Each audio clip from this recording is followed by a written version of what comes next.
Kita bermohon pada Allah semoga di hari ini kita diberkahi oleh Allah Subhanahu wa taala. Siap jadi penghuni surga? Tidak cukup dengan amin ya.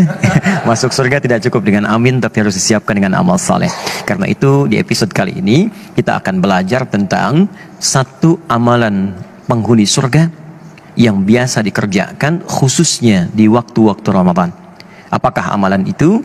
Kita akan bahas di episode kali ini dan tidak banyak orang mengetahui amalan yang dimaksudkan. Ya, kita akan ambil Quran surah ke-51 ayat 18. Quran surah ke-51 ayat 18 paling kanan pertengahan. Ini nanti korelasinya dimulai dari ayat ke-15-nya ya, sampai bertemu di ayat 18. Kemudian jaminan Allahnya lagi ada di Quran sebelumnya surah ketiga ayat ke-17. Nanti korelasi ayat ini terkait juga dengan ayat 15-nya. Ini sangat menarik sampai ke-16 sampai dengan 17-nya. Ini amalannya dan jaminannya surga yang dijanjikan. Baik, mari kita lihat. Masih ingat di pertemuan yang lalu saya menerangkan tentang satu waktu menjelang kepada fajar. Disebut apa waktunya? Sahar, ya. Waktunya disebut dengan sahar, amalannya disebut dengan sahur. Jamak dari kata sahar adalah kata ashar, waktu singkat menjelang fajar. Anda kerjakan amalan disebut dengan sahur. Saat Ramadan banyak diartikan sahur itu sekedar makan, tunggu fajar, tunaikan sholat, kadang-kadang selesai langsung istirahat. Padahal ada rumus dalam Al-Quran yang kalau rumusan ini dikerjakan kata Allah, maka itu penanda bahwa dia adalah, calon ahli surga yang sedang beraktivitas di bumi. Siapa mereka itu? Perhatikan Quran surah ke-51 ayat 18. Wabil ashari hum yastaghfirun. Ada orang-orang penghuni surga itu yang aktivitasnya saat di dunia di waktu sahar. Wabil ashari hum yastaghfirun. Mereka banyak beristighfar kepada Allah Subhanahu wa taala. Istighfar. Siapa mereka ini? Kembalikan ke ayat 15-nya.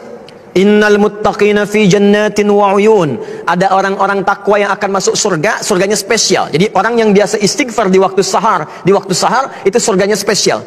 Kata Allah, mereka akan tinggal di taman-taman surga. Akhidhina ma atahum rabbuhum. Keunggulan yang kedua, mereka akan langsung mendapatkan kenikmatan surga dari Allah tanpa perantara.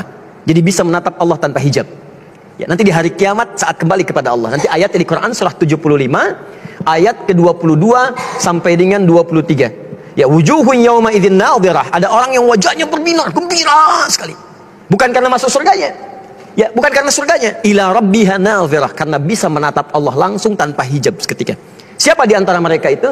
Inilah yang saat di dunia punya kebiasaan istighfar di waktu sahar. Nah, jadi saya ingin simpulkan bahwa dalam bahasan ini, yang pertama, teman-teman, kalau sudah masuk waktu sahur, jangan cuma makan. Makan, selesai. 10 menit, 20 menit, begitu selesai, duduklah Anda di ruang tengah. Datang bersama keluarga. Lalu istighfar kepada Allah Subhanahu wa taala. Astagfirullah. Ya Allah, saya minta ampun ya Allah. Jika Anda bisa kerjakan itu, maka hadisnya hadis qudsi. Diriwayatkan oleh 30 orang sahabat senior jalur pertamanya. Ya, Nabi mengatakan, Allah berfirman, kalau sudah datang akhir-akhir malam itu menjelang fajar, maka Allah kemudian turun ke langit dunia dan menyampaikan kepada hamba-hambanya. Perhatikan kalimatnya. Ya ibadi, siapa yang diantara hambaku? Hambaku. Siapa yang minta, aku kabulkan. Siapa yang berdoa, aku jawab. Wa man istaghfara liya, dan siapa yang istighfar kepadaku, ghafartu lahu, maka aku ampuni semua dosa-dosanya. Kata para ulama, jika seorang sudah diampuni dosanya, maka semua yang dimintakan akan langsung dikabulkan oleh Allah tanpa harus minta lagi. Maka para ulama mengatakan pilih yang ketiga untuk istighfar, maka semua akan Allah cukupkan dalam kehidupan kita. Karena itulah orang istighfar disebut lagi di Quran surah ketiga ayat ke-17. Orang-orang penghuni surga dengan 4 golongan lain. As-sabirina, was-sadiqina, wal-qanitina, wal-munfiqina, wal-mustaghfirina bil ashar. Kata Allah, ada 5 golongan yang dapat anugerah di surga dengan dapat keriduan Allah yang paling besar. Orang-orang sabar, orang-orang yang khusyuk dalam salat, orang-orang yang rajin bersedekah, dan orang-orang diantaranya yang senang berinfak, serta orang-orang yang beristighfar di waktu fajar. Maka kalau tak mampu Anda sabar, rajinlah sedekah. Tak mampu bersedekah, maka rajinlah Anda khusyuk dalam salat. Tak mampu khusyuk dalam salat sepenuhnya, maka istighfarlah. Mudah-mudahan dengan itu Anda mendapatkan surga yang dijanjikan, insya Allah.